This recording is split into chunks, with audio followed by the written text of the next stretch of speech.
Eu achei um piadão esta tag, principalmente porque eu sou uma verdadeira apaixonada e lunática pela Lua, e então achei um piadão esta tag. Por isso espero que gostem e vamos a isso. Lua Crescente é um livro que começaste a odiar e acabaste por gostar.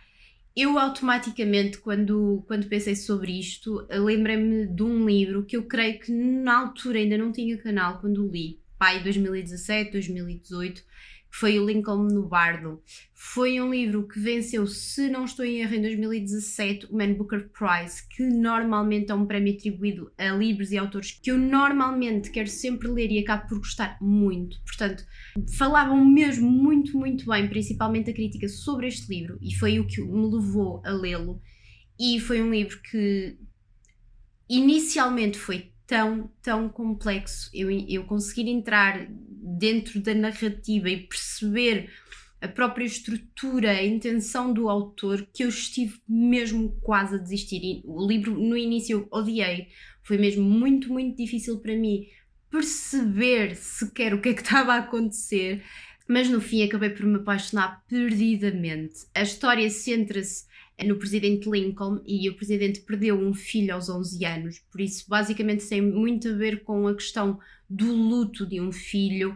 É narrada por 5 vozes, creio eu, numa noite só no cemitério. Toda a estrutura do livro é muito diferente do habitual, é muito estranho, é difícil de facto no início conseguirmos entrar no livro, mas depois ele embranha-se em nós e é pura arte, exigente ao leitor, é difícil de eu ler, pelo menos é assim a memória que eu tenho dele, e de facto custou-me mesmo muito a entrar, mas é um livro que vale a pena esse esforço e essa dedicação que exige do leitor, porque é muito original, muita sensibilidade, muita profundidade, uma estrutura completamente diferente daquilo a que nós estamos habituados, e vale mesmo a pena. Lua Minguante, um livro que querias ler e odiaste. É claramente o meu ano de repouso e relaxamento. Eu, durante muito tempo, quando ouvi falar sobre este livro, andei a namorá-lo, não quis ler no original por pura preguiça, esperei pela tradução. Quando soube que a Relógio d'Água o ia publicar, decidi automaticamente que eu queria ler, e foi uma das minhas grandes desilusões do ano passado. Eu na altura nem fiz vídeo sobre ele, porque me deu preguiça, honestamente, de falar sobre o livro. Eu há uns anos atrás, vocês davam-me uma protagonista feminina assim super problemática, cheia de questões existenciais e sofrimento, e eu era vossa, e neste momento não sei, tipo, já não me diz nada, cansa-me, é um tema para mim batido já, e a forma como o livro foi construído, a premissa em si era interessante. É basicamente uma mulher deprimida, numa fase complicada para ela, ela não se consegue agarrar a nada que a leve para a frente, e então ela toma a decisão de tirar um ano só para dormir, tipo, para fazer basicamente um luto à vida, e então toma imensos comprimidos e fecha-se em casa e está ali um ano sem fazer absolutamente nada a não ser dormir. Tornou-se muito repetitivo ali no dia-a-dia dela, em que ela toma imensa medicação e come e dorme, tipo, é basicamente aquilo sempre. Não me acrescentou rigorosamente nada no sentido de me levar a refletir sobre algo.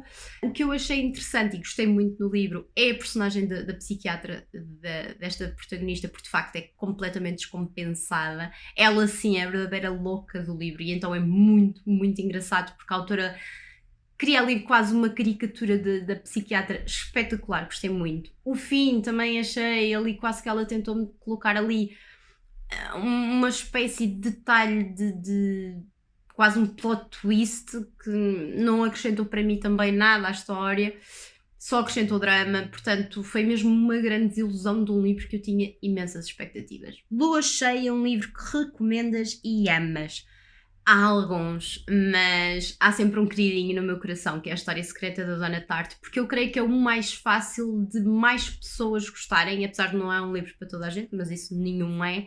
Mas eu acho que daquilo que eu gosto, ou daqueles que efetivamente eu adoro, há muitos que são mais literatura alternativa e que as pessoas possam não se identificar tanto, e a História Secreta da Dona Tarte eu acho que é um daqueles queridinhos que a maior parte das pessoas que o lê vai adorar.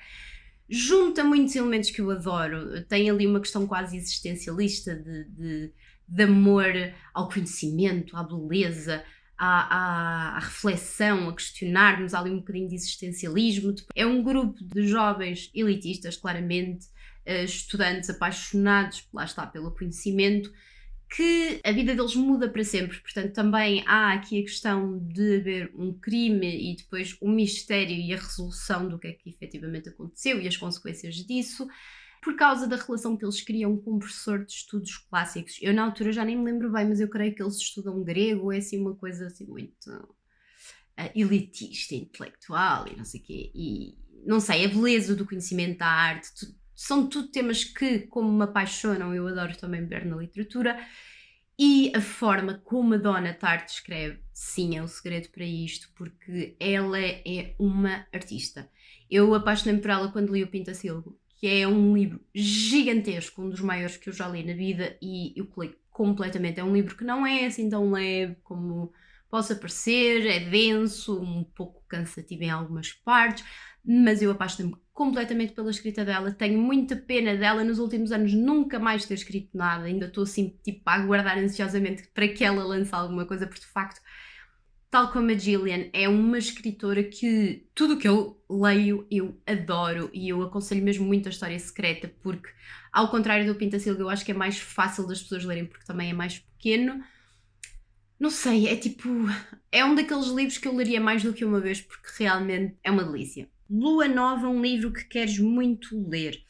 Há alguns livros que eu tenho assim na minha wishlist, alguns tipo neste momento na minha wishlist do Goodreads tem pai 300, mas obviamente que nem todos têm tipo aquela coisa de tenho que ler, mas há não há aquela ânsia de preciso, mas tenho mesmo muita curiosidade para ler, até pela pessoa que é.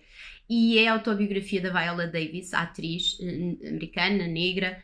É uma das minhas atrizes favoritas. Eu creio que é, tipo, é visceral o trabalho que ela faz. Acho que eu nunca havia fazer um papel em que eu não pensasse uau. Como eu também conheço minimamente o contexto da vida pessoal dela, e ela efetivamente veio de um ambiente, de um contexto, sendo mulher, sendo negra, não vindo de uma família propriamente privilegiada, ela criou-se basicamente, ela tinha tudo contra ela, e então eu adoro sempre esse tipo de histórias de autoconhecimento, autodescoberta, e é um livro que fala muito mais, se calhar, sobre isso do que propriamente sobre a carreira em si.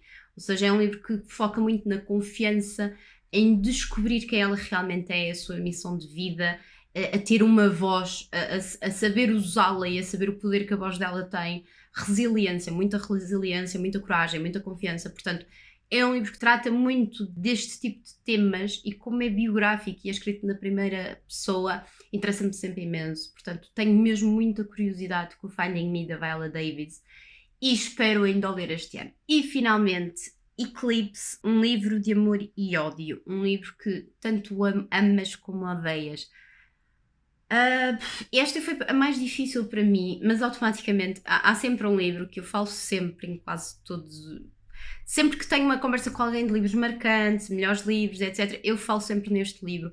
E eu acho que, de alguma forma, é mesmo um livro de amor-ódio, no sentido em que eu tanto amei como odiei e marcou-me. Eu já li este livro aí, sei lá, há 10 anos, se calhar mais, e ele marcou-me mesmo, mesmo muito. Não sei se foi pela fase que eu estava a passar, não sei se foi porque me levou a descobrir novas coisas sobre mim, novas coisas sobre o mundo.